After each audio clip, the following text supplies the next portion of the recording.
In Toni Morrison's Song of Solomon, the relationship between Ruth, Dr. Foster, and Macon is a very interesting one. Ruth, Dr. Foster, and Macon all have their own points of view of each other's relationship, which has an ironic twist that relate to each other. Each of these characters have very different attitudes and have significant differences, making this particular relationship much more interesting. Macon Jr. is a man of greed and has a mindset of strictly business, whose objective is to constantly become more and more wealthy each day. He's the epitome of black men who live their life by a white capitalistic way of living, even during the times of segregation and the civil rights issues between the 1940s and 1950s. Macon is a feared man in his African community due to his higher middle class income and way of life.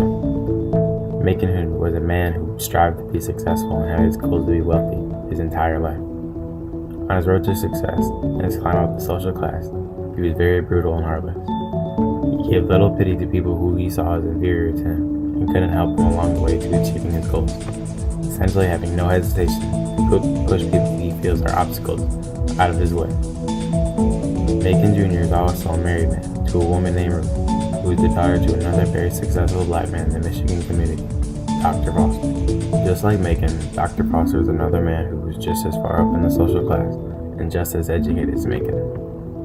Dr. Foster is the one and only black doctor in the unnamed Michigan town. He hates African Americans, calling them cannibals, and he is just as feared by the people of his own race, just as much as Macon Jr. Dr. Foster's first impressions of Macon were going to be determined by his social class, and if he had any sign of drive and determination to be successful in his future. He noticed that Macon first married Ruth that he only had 2 keys. It showed that Macon was a step down from Dr. Foster in the social class, but he showed a slight glimpse of success, in which was a good enough standard in Dr. Foster's eyes for his daughter. Dr. Foster owned a 12-bedroom home, where Macon and Ruth lived in the beginning of the years of their marriage. Macon and Dr. Foster's relationship seemed to be friendly at first, but as time went on, the relationship between Macon and Dr. Foster became bitter, and only existed at all because of their relations with Ruth. Ruth is an extremely affectionate and caring woman. She finds joy in life by either depending on or giving people a tender, loving care type of affection.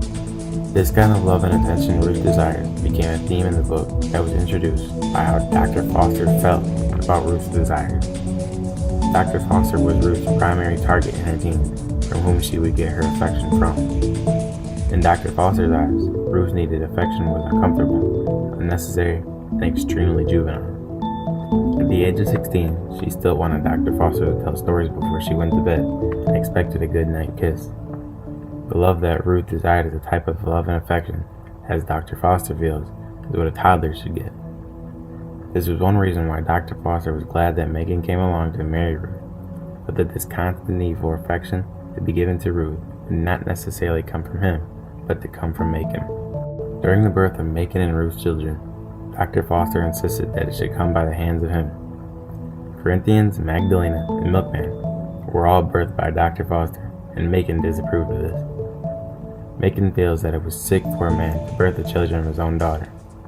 Dr. Foster told Macon that midwives are dirty, so he took the birth of his grandchildren into his own hands. Macon argues that he and even Ruth were birthed by midwives, so a midwife should be good enough for his own children. But Macon knew he had no authority, because as long as Dr. Foster is alive, he and Ruth always got their way. Macon does not like or approve the relationship because of jealousy and the feeling of being inferior, for Macon Jr. is a man who craves authority. As a result of Macon's anger and envious feelings towards Ruth and Dr. Foster, it led him to take extreme action by throwing away the medicine that Dr. Foster needed in order to stay alive and healthy.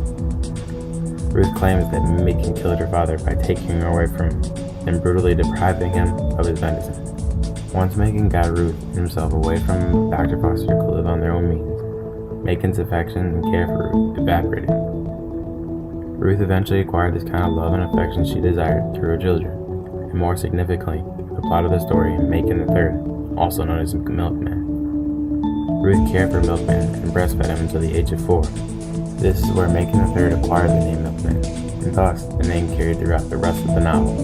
Eventually, Milkman became a grown man, which led to Ruth being sad, alone, and depressingly celestial. This led to Ruth leaving in the middle of the night to go visit Dr. Foster's grave frequently. Ruth had no one else to go to, so she tried to acquire some sort of love by going to her father's grave, where the affection that meant the most to her came from the love from her father. All in all, Macon never approved the relationship between Ruth and Dr. Foster, which ironically, neither did Dr. Foster, but for reasons on an intimate level. In the moral and theme of the novel, the explication of these relationships were beginning steps towards Milkman's journey to find out about who and what his family was about. This was a small but yet significant start to Milkman's goal, even though at the time, Milkman wasn't aware of what to come in future events of the novel.